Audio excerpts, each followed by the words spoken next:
Vamos gravar a nossa terceira unidade da Geografia Física, Ensino e Aplicabilidade, falando um pouco da geomorfologia kárstica, do quaternário e dos cordões praiais ou estruturas de praia ou estruturas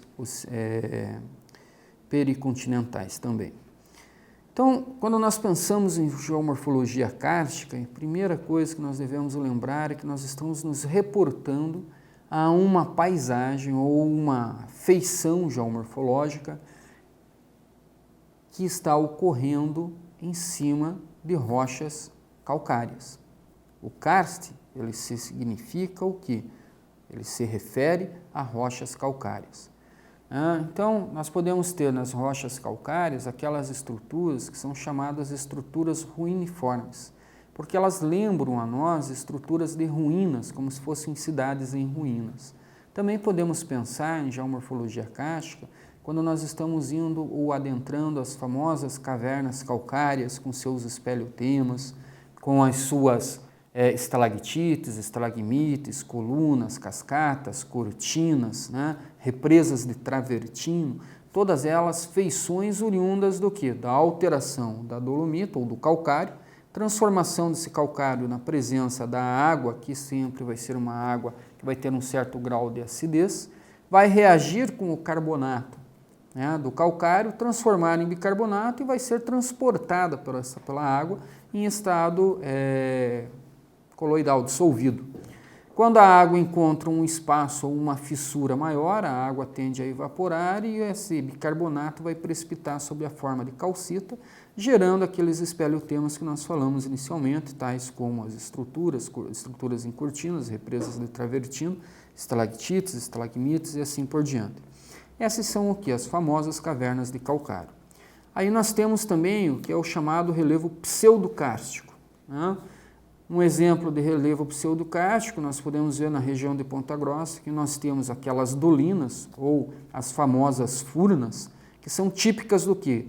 De rochas ariníticas, cujo elemento cimentante era um material mais fino, foi retirado, transportado pela água de subsuperfície, a água subterrânea, fazendo com que houvesse o desabamento dessas estruturas em caverna, mas não são cavernas de origem dolomítica ou de origem calcária. São cavernas, essas cavernas são de origem ariníticos. Vejam, por que pseudocárstico? Porque ele vai ter também estruturas características do ambiente kárstico, ou seja, de rochas calcárias, mas vai ocorrer em rochas não calcárias, como arenitos e até mesmo os granitos. Então, é importante sempre ter em mente que o relevo kárstico refere-se a rochas, a topografia que passou a existir em cima de rochas especificamente calcárias. Esta é a definição de relevo kárstico.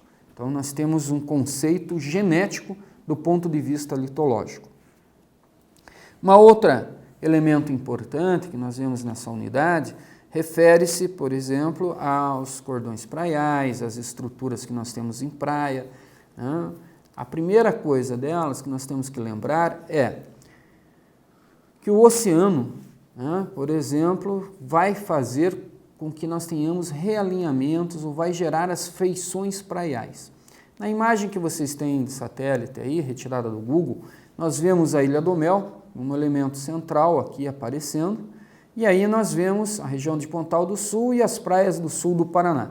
Observem que quando nós olhamos com mais atentamente as praias aqui do estado do Paraná, a região de Pontal do Paraná e Pontal do Sul, nós observamos que dá a impressão que temos várias linhas paralelas e paralelas também ao oceano.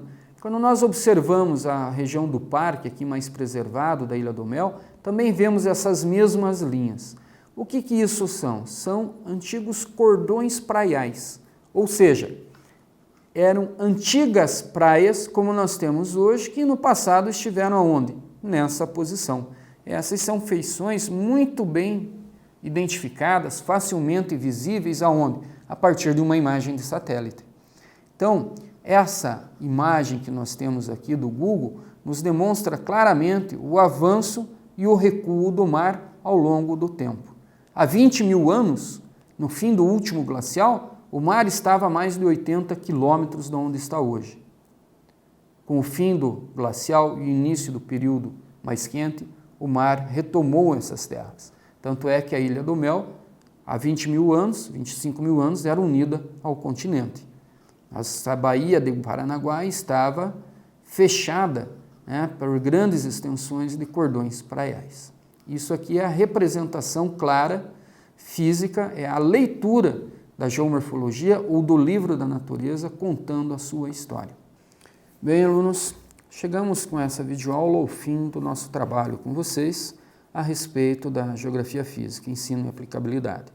Espero que algumas das suas dúvidas que surgiram a partir da leitura do e-book e do livro físico possam ter sido esclarecidas de uma forma mais objetiva.